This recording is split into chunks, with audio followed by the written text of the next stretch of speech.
এই দেখো বন্ধুরা, আমার রেগুলারে রোজ আমাকে ব্যায়াম করতে আসতেই হয়। তো এতক্ষণ ধরে ব্যায়াম করছিলাম বলে তোমাদের সাথে কথা বলতে পারছিলাম না।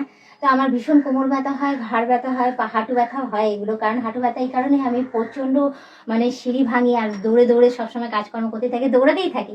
তো যার জন্য আমার হাঁটু ব্যথাটা বেশি। তো হাঁটু ব্যথার ব্যায়াম এখন করতে পারছি না, কারণ আজকে আমি শাড়ি পরে এসেছি। হাঁটু ব্যথার ব্যায়াম করতে গেলে আমার অসুবিধা হয়ে যায়। তো যাই হোক, শাড়ি পরে যে কটা ব্যায়াম আমি পাচ্ছি সে কটা আমি করছি। তো তোমরা দেখতে থাকো, কারণ ব্যায়াম করার সাথে সাথে আমি কথা বলতে একদমই পারি না, তাও চেষ্টা করি তোমাদের কাছে আমি সেগুলো তুলে ধরা। তো এখন আপাতত ঘাড়ের ব্যায়ামটা করছি, তোমরা দেখে না। কারণ আমার কন্টিনিউ এই বাঁ দিকে আমার ভীষণ ব্যথা করছিল, যার জন্য ঘাড়ের ওই ব্যায়ামটা আমি করাতে আমার ঘাড় ব্যথা কমে গেছিল।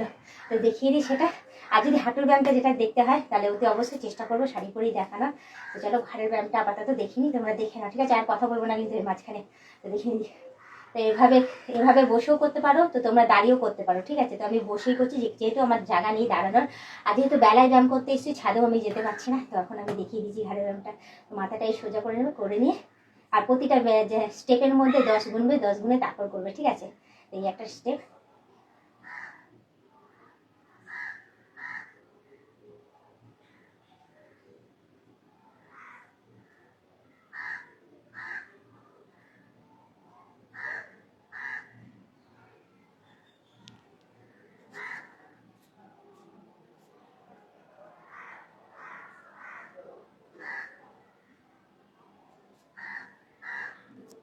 তো এই স্টেপটা যেটা দেখালাম, ঠিক আছে, এই স্টেপটা পুরো একদম 10 বার 10 বার করে করবে, ঘাড়ের ব্যথা কমে যাবে, ঠিক আছে? এবার চলে আসি ঘাড়ের আরেকটা ব্যায়াম নিয়ে, ঠিক আছে? এই পাশে হাত দিয়ে মাথাটাকে একবার এরকম করে ঠেলা মারবে, ঠিক আছে? যে এরকম করে ঠেলা মারবে, মানে মাথা দিয়ে এটাকে এরকম করে ঠেলা মারবে, যেতে দেবে না, ঠিক আছে? এরকম করে ঠেলা মারবে, আর একটা এরকম হাতটা সামনে দিয়ে মাথাটাকে এরকম ভাবে ঠেলা মারবে। তো ঘাড়ে যাদের স্পন্ডালাইসিসের ব্যথা আছে তাদের আশা করি এই ব্যায়ামটা যদি করো, হ্যাঁ, ঘাড় অনেক কমে, ঘাড় ব্যথা অনেক কমে যাবে। আরেকটা আছে এই ব্যায়াম, ঠিক আছে? এগুলো হচ্ছে সব স্পন্ডালাইসিস যাদের যাদের হয় ঘাড়ে, তাদের তাদের জন্য, ঠিক আছে? ঘাড় হাত ব্যথা করে তাদের জন্য। তো এই যে 1 2 3 4 5 6 7 8 9 10, ঠিক আছে? আবার এদিক দিয়ে এরকম করে 10 বার ঘোরাবে, ঠিক আছে? এরকম করে করে 10 বার ঘুরিয়ে দিলে, এরকম করে যদি ব্যায়াম করতে থাকো, আপাতত ঘাড় হাত যে কটা ব্যথা হয় স্পন্ডালাইসিস সেগুলো কমে যায়। তো আমার স্পন্ডালাইসিস নেই, ঠিক আছে? তারপরেও বলবো যে আমি ব্যায়ামগুলো করি, কারণ একবার ঘাড় ব্যথা হয়েছে মানে মাথায় ঢুকে গেছে আমার স্পন্ডালাইসিস হয়েছে। আমি ডাক্তার দেখাইনি, তো এগুলো যেহেতু আমি জানি সেহেতু আমি এরকম ধরনের ব্যায়ামগুলো করি। আর সত্যি কথা বলতে আমার ঘাড় ব্যথাও কমে গেছে এভাবে। তো চলো এবার আছে আমার কোমর ব্যথা।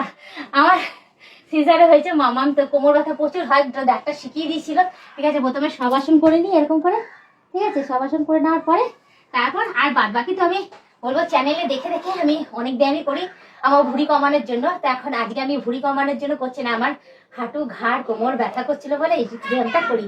তো এই যে এরকম করে করে নিই, ঠিক আছে? এরকম করে আমি সেই 10ই গুনি, ঠিক আছে? বেশিক্ষণ থাকি না, কারণ আরো অনেক ব্যায়ামই করতে হবে। মানে মাথার চুল থেকে পায়ের নখ পর্যন্ত অনেক ব্যায়ামই আছে, সেগুলো রেগুলার যদি করা যায় তাহলে আশা করি সেই ব্যথা বেদনা সমস্ত কিছু অ্যাক্টিভিটি ঠিক থাকবে, ঠিক আছে? এবং সমস্ত কিছু ভালো থাকবে, শরীরও সতেজ থাকবে, সুন্দর থাকবে। আর তোমরা বারবার ধরে আমাকে একই কথাই বলো, বৌদির এত গ্ল্যামার আসে কোথা থেকে? এবার তোমাদের জানাই, বৌদির গ্ল্যামার আসে এখান থেকে।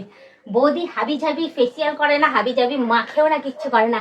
বৌদি সকালে যদি ব্যায়াম না করতে পারে তাহলে অতি অবশ্যই বৌদি কি করে, দুপুরবেলা ব্যায়াম করে। দুপুরে যদি না করে অতি অবশ্যই সময় বার করে যে কোনো একটা টাইম আমি আমার ব্যায়াম করার জন্য বেছে নিই।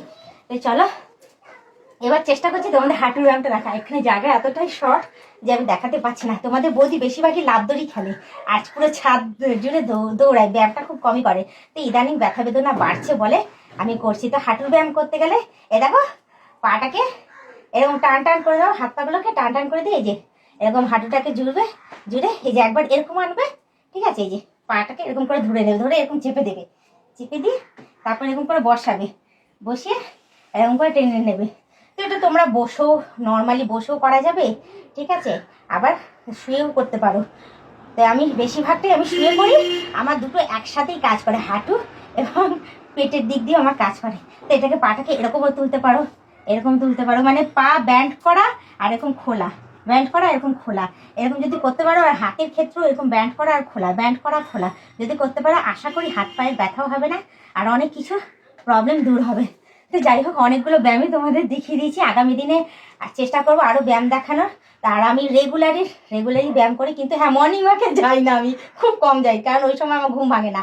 সারাদিনে 7টা থেকে শুরু করে বিকেল 4টে পর্যন্ত যে কোনো একটা টাইমে আমি ফাঁকা হলেই আমি শুধু ব্যায়াম করি। হয় লাফ দড়ি খেলি, নয় দৌড়াই, আর না হয় একদিন এই আসনগুলো করে নিই একটু আধটু করে। তো যাই হোক, আজকে ব্যায়ামের ভিডিওটা তোমাদের কেমন লাগলো অবশ্যই কমেন্টে জানিও। আজকের ব্লগ ভিডিওটা আমি এখানেই শেষ করছি, ব্যায়ামের ভিডিওটা এখানেই শেষ করছি। আবার অন্যদিন অন্য কোনো সময় ব্যায়ামের ভিডিও নিয়ে হাজির হয়ে যাবো। আজকের মতো টাটা, বাই বাই।